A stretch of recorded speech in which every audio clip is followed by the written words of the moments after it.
we have been in summer Psalms all summer long, and all summer long we've been walking through the Psalms of Ascent. And I think I've pretty well worn that out. I think I have a longer tolerance for that stuff than you do, and I'm sick of it. So I was like, okay, Psalms of Ascent, we're done. Let's move to a different section of Psalms. So today and for the next couple of weeks as we finish out, we're going to land in the wilderness Psalms of David. You ever feel like you're walking in the wilderness? You're lost in the wilderness. You're kind of banished in the wilderness and wondering where to go. I see myself tripping over this in very short order, so we'll go there. We'll jump into the wilderness Psalms. Today will be Psalm 63. If you have your Bibles, land there. It's good stuff.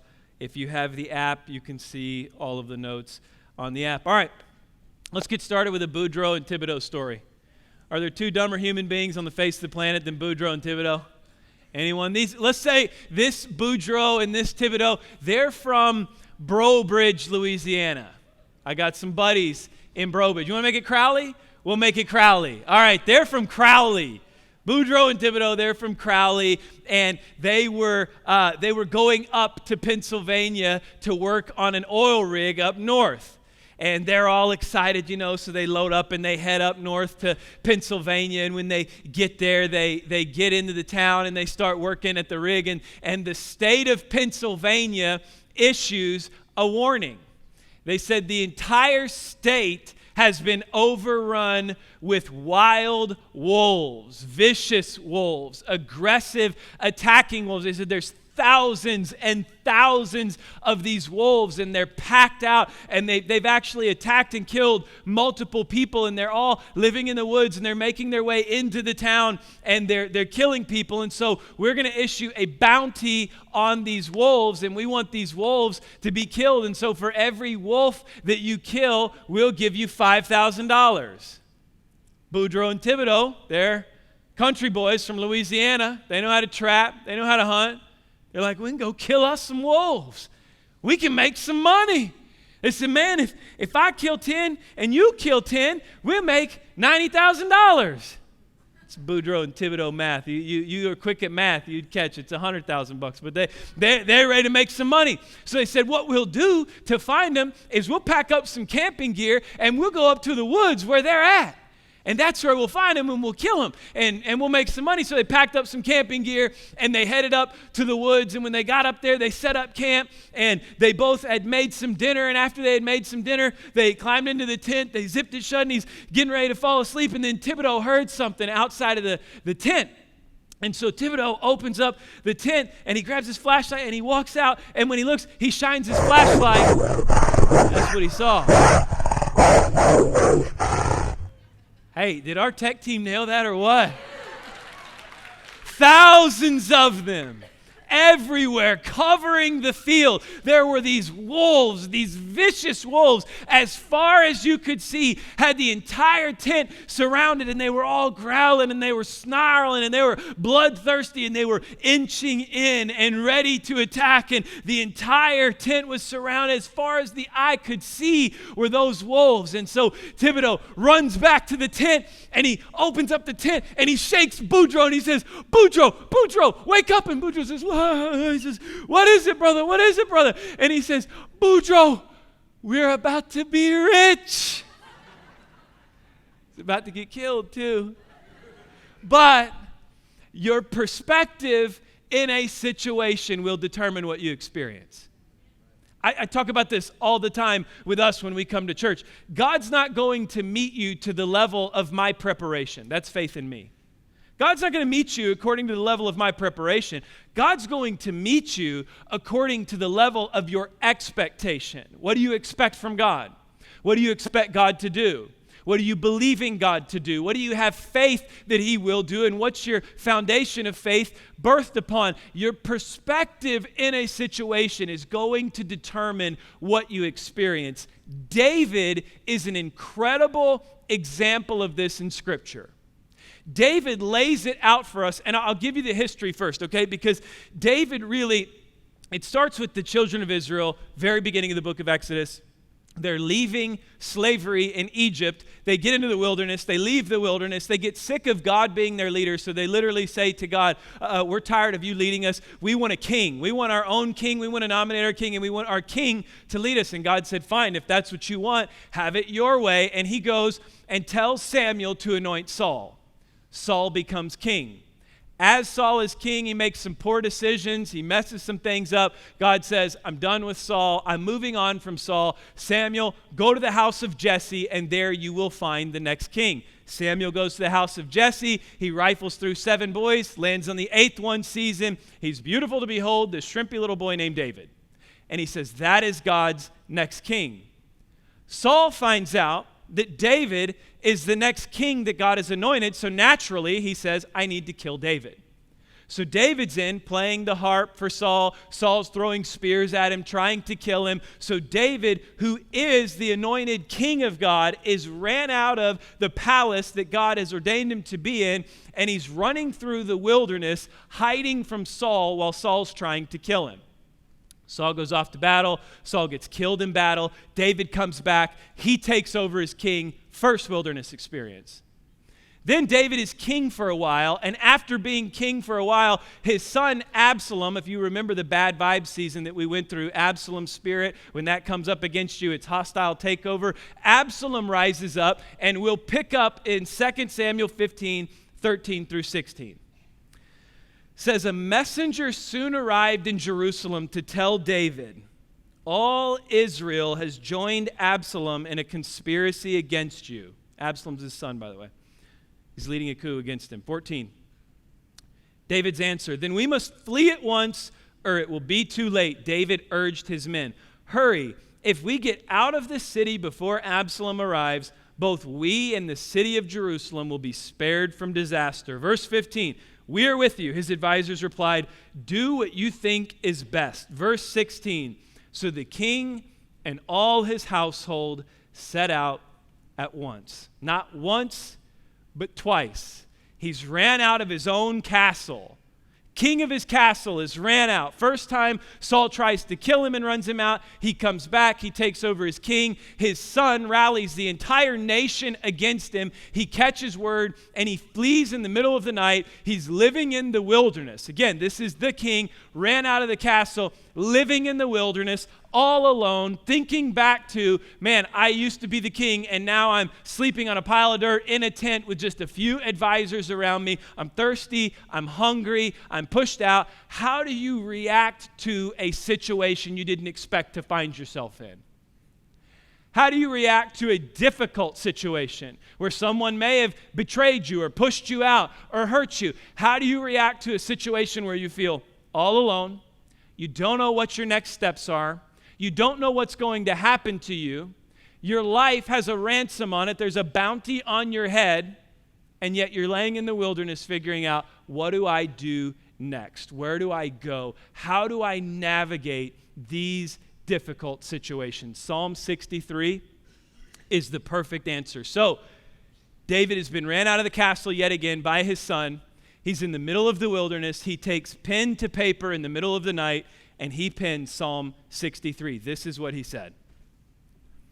You, God, are my God. Earnestly I seek you. I thirst for you. My whole being longs for you in a dry and parched land where there is no water. I have seen you in the sanctuary and beheld your power and your glory, because your love is better than life. My lips will glorify you. I will praise you as long as I live, and in your name I will lift up my hands. I will be fully satisfied as with the richest of foods. With singing lips, my mouth will praise you. On my bed, I remember you. I think of you through the watches of the night, because you are my help. I sing in the shadow of your wings. I cling to you. Your right hand upholds me. Those who want to kill me will be destroyed. They will go down to the depths of the earth. They will be given over to the sword and become food for jackals, but the king will rejoice in God. All who swear by God will glory in him while the mouths of liars will be silenced. David does something very strategic. He starts off with his present. Here is where I'm at in this present situation, and here's how I respond to the present. Then he moves to the past, and he says, this is how I use the past to help me. And then he transitions to his future, and he says, this is what I'm going to expect in my future. How do you deal with a situation? We're going to go present, past, and future. Let's start with the present. You're in it right now. You don't know what to do right now. You're stuck in the loneliness and isolation of it right now. You're wondering what your future holds right now, and it looks like everything is against you right now. You're in it in the present. You're either in one, or you're going to be in one, or you've just come out of one. Here's what he says. In the present, Psalm 63, 1 through 5. I'll read it again. Repetition is so good at this. You, God, are my God. Earnestly I seek you. Let these words sink in the context of David. I thirst for you. My whole being longs for you. In a dry and parched land where there is no water, I have seen you in the sanctuary and beheld your power and your glory, because your love is better than life. My lips will glorify you. I will praise you as long as I live, and in your name I will lift up my hands. I will be fully satisfied as with the richest of foods. With singing lips my mouth will praise you. He is saying, when I am present in the midst of this situation, the one thing that I need more than anything is God's presence. I am in it, and I need God's presence with me. I need him surrounding me. I need him on me. I need him guiding me. I need God's presence. When you have God's presence in the midst of a difficult situation, you have something that can help you rise above that situation and pull you out of that situation. I'll give you an example. I'm an 8 on the Enneagram. Anyone? Right? Are we? Oh, you're an 8 too? No wonder we can. You're an 8 too? 8s. Anyone else? Everyone else? All the what is it like? The 4s are like 8s. They're the bad ones, you know.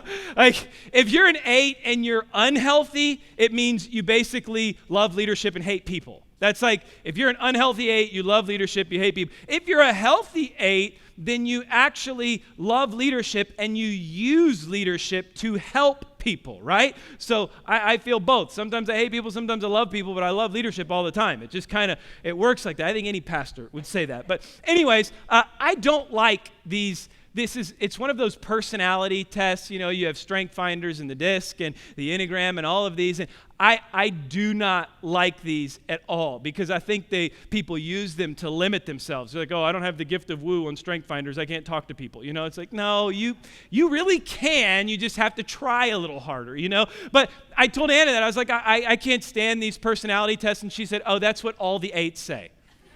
It says that's 8s hate these things. And I was like, okay. What else does it say about 8s?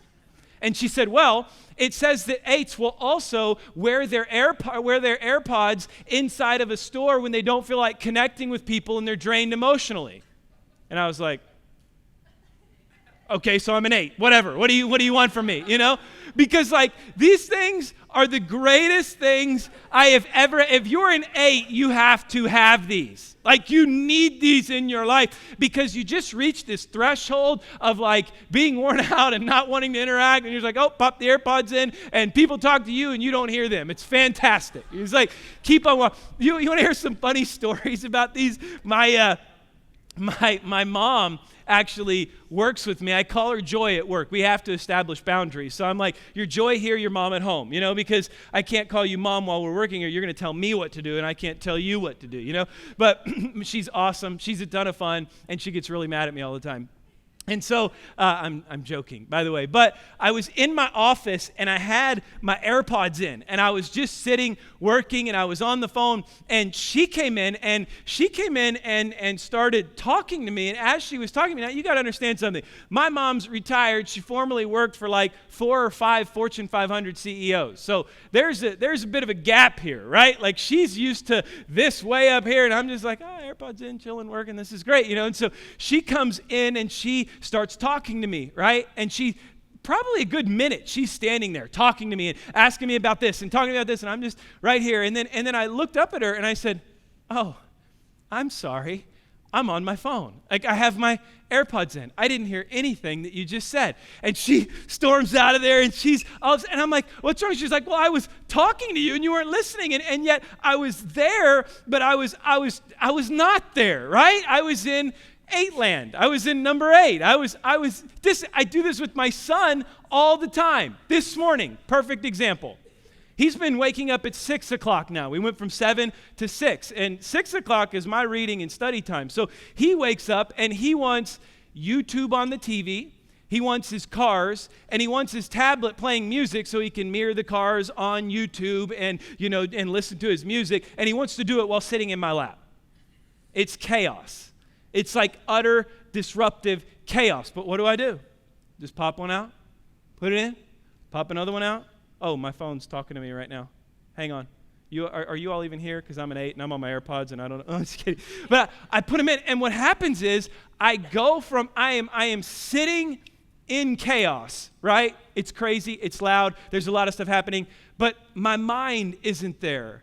My thoughts aren't there. And it pulls me from the situation to another place where I don't have to get caught in all of the chaos all of the time, even though it's happening. That's what God's presence does for us when we're in the midst of a situation. His presence will pull us beyond a situation. It'll pull our thoughts out of the situation. It'll pull our mind out of the situation. It'll pull the anxiety of the situation out, because even though we may be in it, His presence takes us above it. It takes us beyond it. Look at this really quick. I think this is so cool what David does. Remember the context. Throw 1 through 5 up there again, guys. Listen to what he says.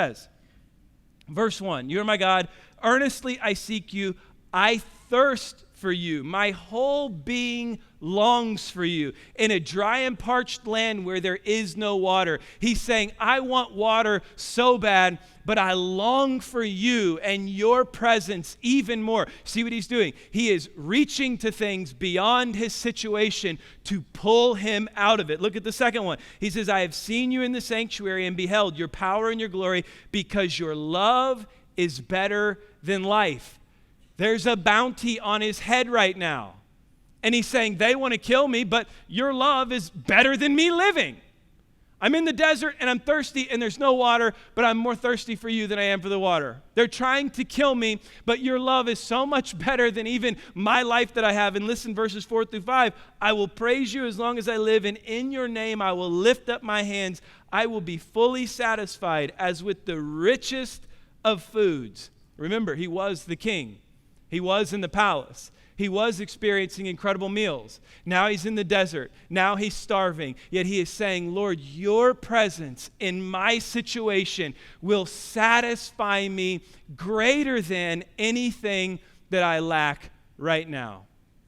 Everything that you desire and don't have in your current situation, you find in the satisfaction of God's presence. Everything that you desire now, that you don't have in this situation, you find satisfaction in the presence of God. You find it with what He has for you, and you start appealing to something great. Maybe you're stuck in a situation, and you're still stuck in that situation because you haven't turned to the one whose presence can pull you out of it. Maybe you're just stuck in it and you're thinking it, you're speaking it, you're talking about it, you're dwelling on it, you're waking up at night, and all it is that situation, and you haven't turned to the one who said, oh, you want to take it a step deeper? What is it that you want in your situation right now? What is it that you want? What is it that you desire and you're longing for, and you're saying, if I had this, it would fix my situation. If I had money, it would fix my situation. If I had a new partner, it would fix my situation. If I had new living circumstances, it would fix my situation. If they would quit doing this, it would fix my situation. Let me ask you this. Do you want the Lord more than what you want in your situation? That's what David is saying. David is saying, I'm thirsty, but I want the Lord to satisfy me more. Saying, my life's at risk, but the Lord's love is better than my life. I'm hungry right now, but I'll be more satisfied eating of his presence and dwelling on him than I would be with anything that somebody could feed me. In the present, when you're walking in the situation, the one thing you need is more of his presence. You find more of his presence when you desire him more than what you think will satisfy you here. Moving on. So we go from the first one, in the present, we want God's presence. This one's really good. In the past. Let's talk about the past. Psalm 63, 6 through 8, he says, on my bed I remember you. He's calling to mind the past now. Same situation, different perspective. I think of you through the watches of the night because you are my help. I sing in the shadow of your wings. I cling to you. Your right hand upholds me. The foundation of hope that we have for our future is built on the past and what God has brought us through. The foundation I have for our future, the foundation of hope, the foundation of faith that I have for what God's going to do in the days ahead is built upon the things that God has brought me through in my past. It's the good things that he's brought me through and blessed me with, and it's the terrible things that should have killed me, yet I'm still here. You're saying to yourself, well, you don't know my past. My past is a disaster. Saying my past is a wreck. Yet in the providence of God, you're still here. In the providence of God, you're in his presence today. And what should have killed you didn't. And what should have stopped you didn't. And yet God is speaking to you now. And he's working in you now, despite everything that you've been through. And he says, notice his method. He says, what I do is I remember how the Lord helped me, and I cling to it to get me through. This is a really strong Jewish concept that David is repeating in this psalm. It's in Deuteronomy 10, verse 20. He says, you must fear the Lord your God and worship him and cling to him. Your oaths must be in his name alone. This word clinging is bringing to mind what he has done and clinging to it, trusting him for the future. Deuteronomy 13:4 says, serve only the Lord your God and fear him alone. Obey his commands, listen to his voice, and cling to him. You cling to what God did in your past. You remember it, you cling to it, and you build hope for the future of what he's going to do. Anna and I have some dear friends who they have 3 boys, and 2 of their boys have autism. Now, for those of you who don't know, autism is a spectrum disorder. It has a lot to do with sensory challenges. There are some significant sensory issues of just light, sound, loud noises can be difficult challenges. There are some verbal challenges and communication challenges. That's just a small part of it, but that's a large part of it. And it's just a wide spectrum of a bunch of different challenges. Now, you also need to know autism is a scientific word to describe some of the most beautiful, compassionate, joyful, loyal, fun, down-to-earth, pure human beings on the face of the planet. And so we have some friends who they have 3, and 2 of them have autism. And by the way, can we put our hands together for parents of special needs and uniquely abled children? Champions. The most difficult thing in the world, I'm convinced, is parenting in that context. And so our friends, they told me such a powerful story. It really touched me. We were celebrating the birthday of one of her boys, and she was there, and she was talking, and she was saying, you know, when my first son was born, I remember you don't catch anything until like 18 months to 2 years, and then you start seeing symptoms. And she said, I started seeing we started seeing some things that were different, and then we went to the doctor, and we got this autism diagnosis. And when we got it, we were like, you know, it's like, what do you do? You start researching, you figure out what it actually means, you find the resources that are available, and you try to figure out how you're going to navigate life now with this, and how severe, and where are we at on the spectrum, and everything else. You just start doing these things and figuring it out and going with it. And then she said, I got pregnant, I had my second child, and he was a neurotypical boy, which means he didn't have autism. So then she said, I've got my oldest son with autism, and I got my middle child now, and he's neurotypical. And so figuring out how to navigate those was 2 completely different things. And then this is where the story really touched me. And she said, and then I got pregnant a 3rd time. And she said, I had my third boy. And I forget what it was. I think it was a ceiling fan because the first boy was enamored with ceiling fans, and that's a stem, that's a sensory input, and sit there and just stare at it and stem on it. It's kind of a beautiful thing. It's a really cool thing to see. And so he was stemming, and she said her youngest boy, he did something similar to that, like 18 months to 2 years. He did it, and she said, when I saw him do that, I knew. Instantly I knew I had another boy with autism. And she said, I started to cry. And she said, then after I cried, she said, it was just like, she clapped her hands right there. She's telling me, she said, it was just like I was like, okay, ready to go. I know what to do. I've been through it before. I've seen it. I've navigated it. I've handled it. And we've walked through the challenges, and we've seen what can come about through it, and we've seen the blessing of it, and we've seen the goodness of it. And now I know what to do here because I've seen it here, and I can cling to what God used here and what God did here. I can cling to it when I'm dealing with the same situation again. And today, the boys are growing, and what an incredible testimony of parenting and clinging to what you've seen God do and trusting Him to do it again. Do you realize how powerful your past is? Do you realize that's God's resume in your life, your past? And it doesn't matter whether it's good or bad or indifferent or anything, it's what got you here. And you can look back at it and say, God, you brought me through that. God, you've done this. God, you navigated this for me. You helped me get to this point. And so now I can trust you moving forward because of what you did here. And you cling to that. And you hold on to that. And you remember that. So you're in it and you want His presence and you think upon it and you realize He did it before, He'll do it again. He walked me through it once, He'll walk me through it again. He'll take care of me again. He'll show me a way again. He'll open a door again. So He goes from the present, He goes from the past. There is power in your past. God's power to show what He's brought you through. And then He finishes here with the future. This is powerful. Psalm 63, 9 through 11.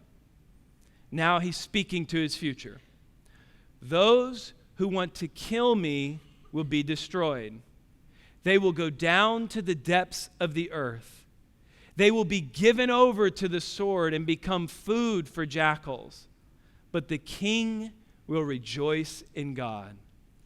All who swear by God will glory in Him, while the mouths of liars will be silenced. This is really incredible for a number of reasons, but really the power is in verse 11. Think about this, okay? He's speaking about His future. And He's talking about what He is believing God to do. When you're talking about the future, you're living in the promises, not in the situations. You're not thinking, well, you're living in the promise that God has already called me. Do you hear what He calls Himself? I'll read it again, verse 11. But the king will rejoice in God. Think about this. When He was anointed king, Saul tried to stop him, couldn't do it. Absalom tried to steal it from him and couldn't do it. And yet He's in the middle of the wilderness on his own, ostracized from all of the people he knew, ran out of his kingdom, ran out of his palace. Yet what is he still referring to himself as? What is he still calling himself? He's on his own in the wilderness. He's lost. It's over with. He is out on his own, yet he's still saying, the king. I'm still the king. You have to understand, what you go through doesn't have the right to define you. The situation you find yourself in does not have the right to define you unless you allow it to. But even David in the wilderness ran out on his own is still saying, but the king will worship you. The king will still say, I don't care if I'm on my throne. I don't care if I'm still in the castle. I don't care if the army still supports me or not. I'm still the king because God's called me to be the king. You're still who God's called you to be despite what you're walking through. Despite what you're going through, despite what you've lost or what someone has tried to take from you. I've got a friend, his name's Marty. He's a really good friend of mine. He's a fishing buddy. And he lives in Louisiana, South Louisiana. He's He may be Boudreaux, but he's more like a Thibodeau, more just kind of knuckleheaded. No, he's a great guy. He's been a friend of mine for a long time. And we were at the fish camp, and he drives a Ford. That's his first problem, right? It's like, Marty, you got to get rid of these Fords. You got to, go for a Chevy or a Dodge or something, but these Fords are killing you, man. And he's all about his trucks and everything. And while we were down there, he lost his key fob to his truck. And so he's all mad, and he can't find his little fob, and it was somewhere between a gas station and getting to the camp. He couldn't find it, so he's really upset. But then he starts looking around, and he's like, okay, I'm going to be okay. And he said, hey, you want to run into town? And I said, yeah, you want me to drive? And he said, no, I'm good. I said, you find your keys? He said, no. But then he walks up to the door, and he punches in a keypad, and the door's unlocked. And then he opens up the door, and he gets inside the truck, and he presses the start button, and the truck fires up. And he said, man, I don't need my keys to start this thing. I just need the keys to be close enough so that this thing can fire up. You realize in your situation, it doesn't matter what you've lost. It doesn't matter what's been taken from you. It doesn't matter what you don't have anymore. If you have God's presence with you and you remember the power of his past, you have the power to start again. You have the power to move forward again. You have the power to craft a new opportunity in your future. But it's the presence of God that pulls you out of it. It's the past that helps you build a foundation for the future. And it's the future promise of what God has called you to do that will propel you to the next level that God has for you.